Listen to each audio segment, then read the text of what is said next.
Aaron, it's always tough, especially so for you to come back here and then to have the offensive performance that you guys had. How are you feeling right now? A little down, but we got to stick together, go back to work, and continue to put in the work, and we'll get better results when we continue to put in that work and stick together. Just talking to Ryan Kelly, and he said, listen, it's not just all on J.J. McCarthy. It's all not. Of us. It's what do you say to him? 100% on the sideline. I tell him, keep your head up. I'm proud of you. It's not all on you. It's everybody's job around him to make his job easier, and we didn't do that today. So we just got to go back to the drawing board and continue to work, continue to keep our process right, and stick together.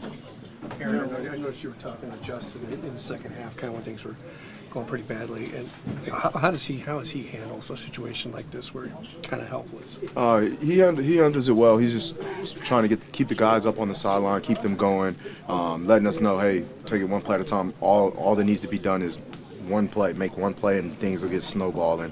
And just trying to keep guys in it. He's one of our true leaders, and you'll never see him really like cussing anybody out on the sideline or doing any of that. He's always, Justin, he's always there trying to lift people up or get them going. Why do you think it was so difficult to try to find the offensive rhythm today? I felt like we had it going in the first half. We was able to run the ball in the second half. I can't put my thumb on it yet. I kind of have to go back and watch film and see what was going on. But they came out to play in the second half, and we gotta respond. Aaron, what was it like for you coming back here, though, second time as a Viking? Every time I come back here is special. Just get that kind of nostalgic feeling. It goes back to my dad. This is the last place he seen me play ball.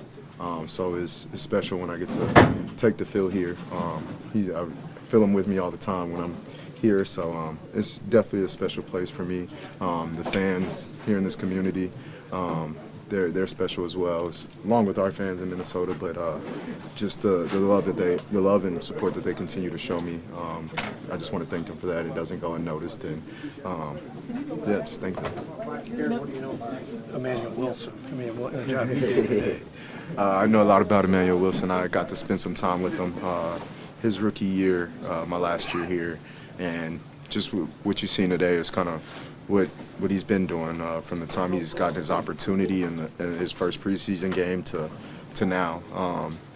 We got a good relationship, so we see each other in the offseason. We talk often, so just very happy for him that he's getting his opportunity and he's making the most of it. No, it's mostly the guys up front, but when you see a guy like Micah Parsons, you know what he can do, and then start getting heated up. That's a hard thing to see. Definitely a hard thing to see, just when the pass rushers can pin their ears back, and we're in a pass mode now. They're coming, they're bringing some pressure, and they got one of the best pass rushers over there. What do you say to maybe the younger guys on this team if they get discouraged and they think, okay, 4-7, here we go? I know that you guys seem to be pretty solid together, but what do you say maybe? It's a long game. Just stick to it. Stay in the game. Stay present. And when the play presents itself, if it's you, whoever it may be, make the play. And one play will change the momentum of the game, or pause the momentum and flip the momentum. So. Just trying to keep everybody up on the sideline, keep everybody positive, and letting them know, hey, it's a lot of ball game left. You've seen it all year. Pretty much, we've been in every game to the last possession, except probably week 2 in this one. So just trying to keep everybody, hey, it's not going the way we want it to right now, but let's take it one play at a time. Deep breath, reset after each play. What can you say about a guy like Reichard, who's just kind of automatic, even after 59 plus? My guy Will, he's a weapon. Anytime you have a guy like that, it's almost like anytime you cross the 50 or you're at the 50, he's in range. So I think that's a weapon that we have, and definitely glad to have him on our team. And it's fun and exciting to see him hit those kicks and then get excited about it as well. You see how amped he gets about it. So I think that gives us all a little juice as well. Yeah, I think you got Nixon's face a little bit. You mentioned you guys have to respond. What does it look like to be able to turn it around offensively? Just come out and execute. Don't if say you get down 2 scores, don't think about we got to score twice or how can I you can't score twice in one play. Just take it one play at a time. Get the first touchdown or points on the board.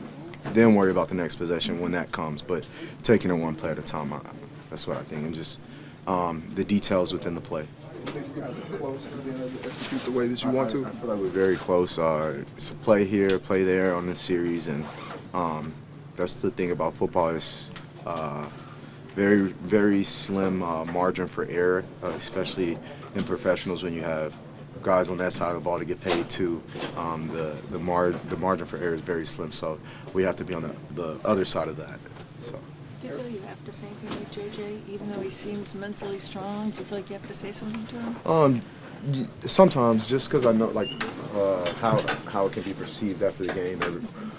He's gonna get all the negative attention and kind of he's gonna hear the noise, if I could say. But I just wanted to let him know that kind of what I reiterated. Hey, it's our job to make your job easier. We didn't do that today.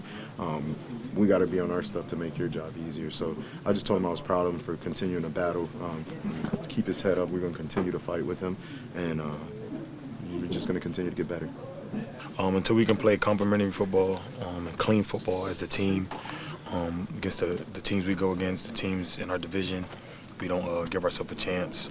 We can't use each other and play off each other. And when one phase makes a good play, the other phase has to come back and make a good play.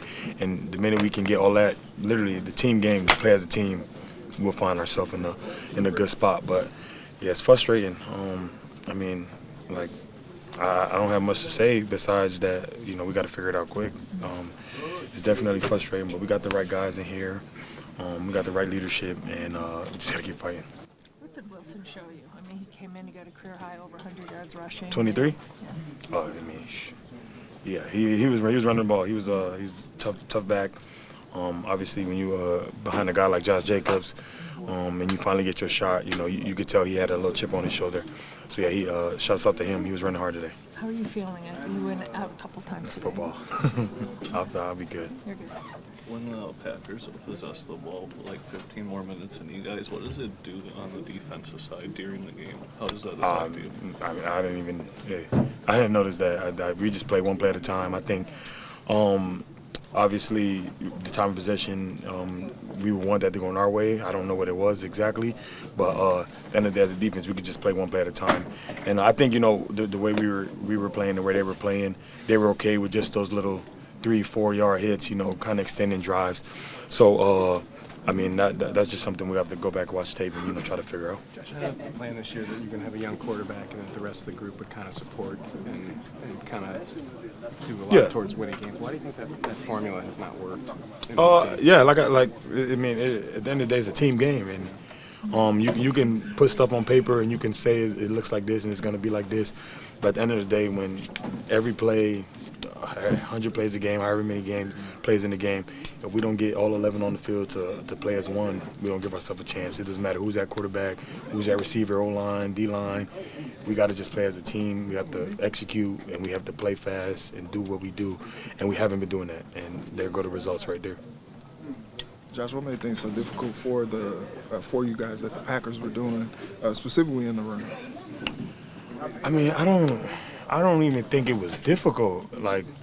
It's not like they were just 15, like Bijan Robinson, where he was 20 yard, it wasn't like that. It was just leaky yardage, us not getting him to the ground after first contact, stuff like that. I don't think it was necessarily anything they did. We had hats to the ball. he was getting hit in the backfield. It was just a matter of us bringing him to the ground. So, obviously they played really well, and he played amazing. But, I don't think it's anything they came up with. I just think, like I said, on us, if we don't play as a team at all 11, we don't give ourselves a chance. Josh, Brian O'Neill talked about bringing a different level. You said Brian O'Neill talked about just bringing a level of urgency moving forward, kind of. How do you kind of spark that? Yeah, I think the urgency, stuff we've been talking about. But I think, as leaders, as captains, lead by example, man, and that's all I know I can do. I tried to do that today. Go out there, fight, do what I can do to help this team win. And as leaders, we just got to keep staying the course. They voted us for a reason. The team, follows us for a reason. So if we keep staying the course, everybody will follow. just got to speed up that process a little bit. How frustrating is it to be at this point after talking about it as much as you guys have? Being 4-7? Yeah. I mean, it's very frustrating. This is a winning football team in this locker room, and I believe that till the day I die. And to not get the results, really just bring you back to your foundation and what I play the game for and what we all play the game for is the process. And, we just got to trust the process, fall in love with the process. The results are going to be the results. But the minute we start, try to figure out what's going on, why we're not getting the things we just got to make sure our process is right. And chips gonna fall where they fell. I know you're on the defensive side, but how do you view the quarterback play right now? Say again? I know you're on the defensive side of the ball, but how are you viewing the quarterback play right now? I ain't gonna lie. I think Nine's playing great, man. Like I said, when you don't play as a full team and we don't give each other a chance to win, quarterbacks get the blame, just like DBs get the blame when something run pops off, we miss a tackle and it goes for long. You can't. It's never one guy, and that comes with his job and his ability to take that blame. And hats off for him to be able to keep working. But in terms of his ability to grow and develop, I mean, we're talking about a guy who's had 6 starts. I think he's playing really well, and I know he's going to keep getting better, and I know the kind of guy he is. Shouts out to JJ for being able to step in and just keep going and ignore the noise. But yeah, I mean, I don't really know too much is going on, but I know it's not just a QB problem. It's an all-11 problem. Whenever we're all on the field, we all have to play as one. I mean, yeah, I was a little nervous, I guess, going back out there. 6 weeks or whatever it was, kind of felt like an eternity. So. But no, I mean, once you get back on warm-ups, and it's the same thing. You're doing it a long time, and the guys that are, it's not me by myself up there. It's the guys with me. It's the guys next to me. JJ, it's the coaching staff. It's everybody. So shouldn't be about me. I certainly there's some things I can clean up in helping this team win. I thought, at times we had a good day, but it's a tough one in the second half, obviously. What was it like talking through things with JJ McCarthy as the struggles were mounting? I mean, it's the guy that never needs a pep talk from me. I think that you guys see it on the sideline. The TV sees it. Like, since he's been here, since I've got here, he's held himself to a high standard. He's held himself accountable. So that if things don't go our way, or if he makes a bad throw or makes a bad check, like, move on. It's the same way with each of us up front, same way with all 11. And I know that the competitor he is, the worker that he is. You have to weather some hard times at times, and so I think he's done a great job. And yeah. When you see a young guy like this have to kind of go through the experience, right? You have to go through it to get to the other side. Josh Metellus was saying this was all on us. It wasn't just on JJ. How do you talk to a young guy that might take more on than he should? I think he feels this. I think he understands. It's the same way, like, if you're in this league, you're in there for a reason. In the league for a reason. It's because you look in the mirror every single day and ask yourself what I can do to get better, or that was in high school or college to make the NFL, to stay in the NFL. There's nothing that, we'll obviously go through the film tomorrow and clean up some things, but there's things that we could do better, and offensive line always takes accountability and starts with me up front. What do you see from how they use Micah Parsons? It seemed like they moved him around quite a bit. Yeah, I think it's kind of, game plan by game plan. First couple of things that we saw, we saw a little bit of mix of what they've done the last couple of weeks, and it seemed like they kind of had a game plan per team, and they sprinkled a little bit in each of us. I thought we did a good job recognizing it, handling it. He made some plays, and that's how the league goes sometimes. But I thought we ran the ball pretty efficiently and pretty well. We just, things I could do better up front to get us converted, to get us in the red zone. But I thought, to build on something, that was definitely one. For third down, looked like that one third down in your own end zone looked like they lined a nose tackle in front of you and then knifed him up. And so were you expecting him to come in front of you? Yeah, we kind of had a little bit of a game plan for that. You get tripped up sometimes in the league and it sucks. But, their ability to move him around and try to distract you and figure out what your call is going to be. But, we worked that call the whole week. I thought we did a really good job of handling a lot of the things that they did with him. When you start turning that drop back game in the second half, it gets tough, but we got to be better. As a vet, what do you say to some of the younger guys who might start getting discouraged at 4-7 and kind of look at it that way? I just said this earlier, but I think it's up to each guy to look at intrinsically what they can do better. You police your room, you make sure your room is great. So I know the offensive line is always going to be the hardest on ourselves, the hardest on what we can do better. I think that, as long as every room, polices themselves and make sure that, their minds are right for the next week, then, you put all those together and you have a great team. So it's one day at a time. I mean, there's tough times in the league. There's tough games.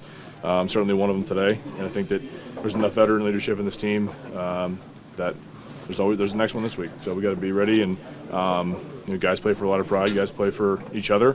And so the competitive fight will never not be there. Just about cleaning up the execution. Do you feel like you've taken on any sort of role, just kind of shouldering that in terms of leadership or anything?